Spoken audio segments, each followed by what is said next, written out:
Hey guys, T2 out here. Welcome back to the Time Preparedness channel. In last whatever day's video, I said that there is a fuel shortage possibly coming. Again, I was not fear porn prepping. I was not ringing the bell that the end is near. And I was also not talking about the Colonial Pipeline. Hopefully by the time this video comes out, that problem's already resolved. We'll see. What I brought up was an article that I read about a fuel shortage due to workers and certified qualified individuals not being there to deliver the services, the fuel, the gas.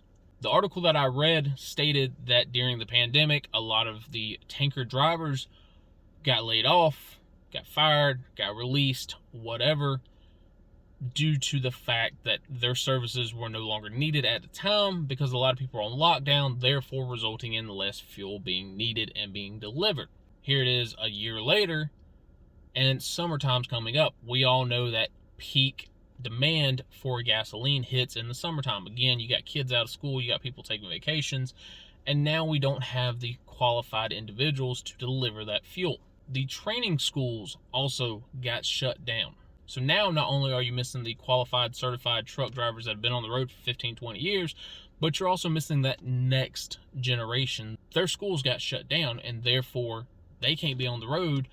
They're being pushed back. What are 5 things you can do right now that will help you if this fuel shortage does occur? No particular order, no budget in mind, okay? Number 1, buy an electric vehicle.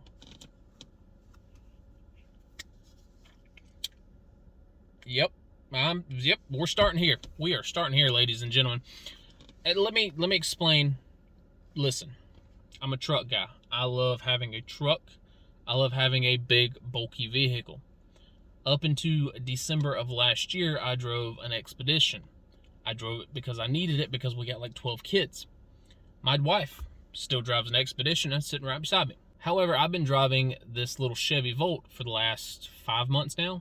And just when I was recording the last video, it was my 5th tank of gas. When I was driving an Expedition, I was putting 2 tanks a month, 26-gallon tanks. This one is an 8-gallon tank. Now let's do some math, okay? The other days when I was recording that video, I filled my tank up. I still had 200 miles left on that tank. I still had half a tank. I had 1,720 miles almost on that tank of fuel. I still had 200 miles of gas left, which meant I only used 200 miles of gas. I have an 8-gallon tank, 40 miles to the gallon.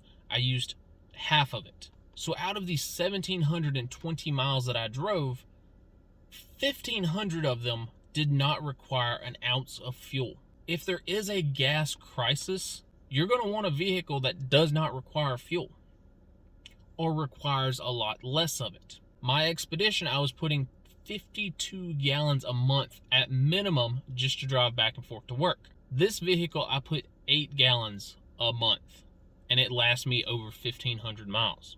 Again, if there is a gas crisis, a gas shortage, having a vehicle that doesn't require fuel, what gas crisis? What gas shortage?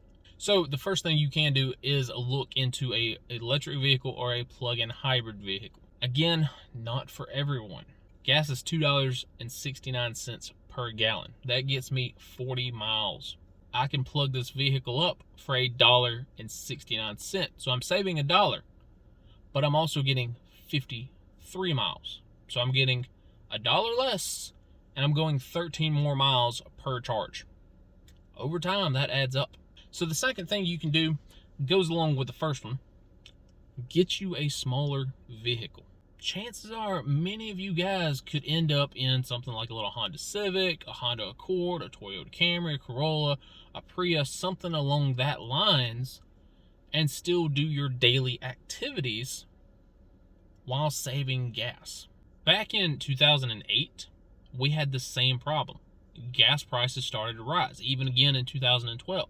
The market for cheap, fuel-efficient vehicles dried up. Now, right now, because of the pandemic, the used car market is already starting to dry up. It's hard to find a good, cheap, used car.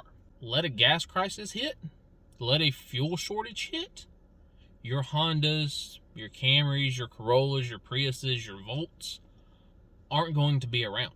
So go ahead and pick them up while you can. Worst case scenario, you have a fuel efficient vehicle to take on trips, or you have a fuel efficient vehicle to drive around town. The third thing you can do is get a bike. If you live close to town, you can buy a bicycle. You can buy an electric scooter. You can buy a skateboard. You can buy rollerblades. You can buy whatever you want to buy that can save on fuel. You think I'm joking? We live 7.5 miles from town. My wife wants to run to the grocery store for 1 or 2 items for dinner. She cranks up her vehicle, she takes it, she comes back. She just wasted a gallon of fuel. If I'm sitting in line for hours, like back during the 1970 gas crisis, and you want to waste a gallon of fuel to go 5 miles, 7 miles up the road, it's not happening. Buy a bike. Get a freaking horse and buggy. Walk. LPCs, baby. Leather personnel carriers. If this crisis gets as bad as the 1970s did, you're going to have to start thinking of everything based on mileage. Based on how long will I have to sit and wait in a line for 5 gallons or 10 gallons of fuel versus taking a bike 5 miles up the road. The fourth thing that you should do in case of this gas shortage, gas crisis, if you are planning a big trip, you go ahead and get it done now. Because when summertime hits, you know gas prices are already going up. Shortage or not, gas prices are going up. If you can afford to go visit family, go ahead and do it now. That way in the summertime, if we do hit peak levels of peak demand and not enough drivers, well, hey, listen, we already visited you guys once this year. We're going to wait till after summer to come visit you guys. If you're going to the beach, if you're going to the mountains, go ahead and get it done now. If you can. That way you're not waiting until gas hits $4 and $5 a gallon and you have to wait in line for multiple hours just to go.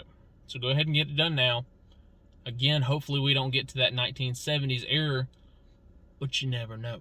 The fifth and easiest thing to do is go ahead and stock up on gas.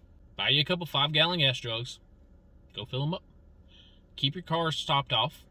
And if you have any items, such as the lawnmower, such as a UTV, such as a spare vehicle, go ahead and top them off. That's fuel that you can use in a later date. Make sure you have a siphon if you are going to put it in another vehicle. A lawnmower is easy to get it siphoned out, right? Most of them only hold about 1 gallon, 2 gallons at a time. A vehicle, you're going to need a pretty long hose. So make sure you have a siphon and go ahead and fill up your vehicles. Go ahead and fill up some 5-gallon gas jugs. Safely store your gas. Do not put gas in your house. Do not put gas in an enclosed garage. If you buy the metal jerry cans, they are a lot more durable than those big red 5-gallon gas cans. So what I would consider is buy some of both. I have about 20 gallons on hand as is right now. And again, all of our vehicles are filled up at this present time. So yeah, that would last me for a few weeks, especially in this vehicle. But again, go out here, buy some 5-gallon gas jugs, fill them up, keep your cars topped off, go ahead and fill up your lawnmowers, your UTVs, your 4-wheelers, whatever you got, and then that way everything has gas in it, and if you need to pull it, you can. Make sure you're pulling from a direct source, such as a UTV. Weed eaters have that mixed breed, so do chainsaws. Don't pull chainsaw gas to put in your vehicle. Not a good idea. Again, we are not fear porn preppers on this channel. We're just reporting the news for this one. Hopefully, yep, summertime comes and gas prices go up a little bit, and that's it. That's all we face. Maybe $1 rise that we always get, maybe $1.50. But just in case it's not, you want to go ahead and be ready. You want to go ahead and have your ducks in a row. You want to go ahead and have your movements made before they are forced to be made. If you're looking into a smaller vehicle, go ahead and do it now, because chances are when gas gets $4 and $5 a gallon, your Hondas, your Your Corollas, your Camrys, your small, efficient vehicles are not going to be able to be found. Electric vehicles and plug-in hybrids are already hard enough to find. Good luck finding them when gas is $5 a gallon. Now, I know a lot of people are going to tell me that, man, I can't afford a new vehicle. I get it. I understand. Either you're wasting the money on a car payment, or you're going to waste the money on fuel. You're going to have to decide. If I had to drive an Expedition like my wife every day, I would have something smaller, which I do. That's why we got this thing. I don't like it, but, 17, 18, 1900 miles in between fill-ups is saving me a lot of money. It's paying for itself, especially because I don't have to pay for the electricity 90% of the time. Hopefully we do not see the 1970s again. Hopefully it's just a blur, and hopefully the summertime passes, gas goes up $1, and we're all good to go. But you know what they say about hope. So guys, I guess we'll see. I might do a follow-up video middle of summertime and see where this thing goes. Until then, hope you guys have a good day. Fill your gas tanks up and keep prepping. That's all I got for today. T2 out.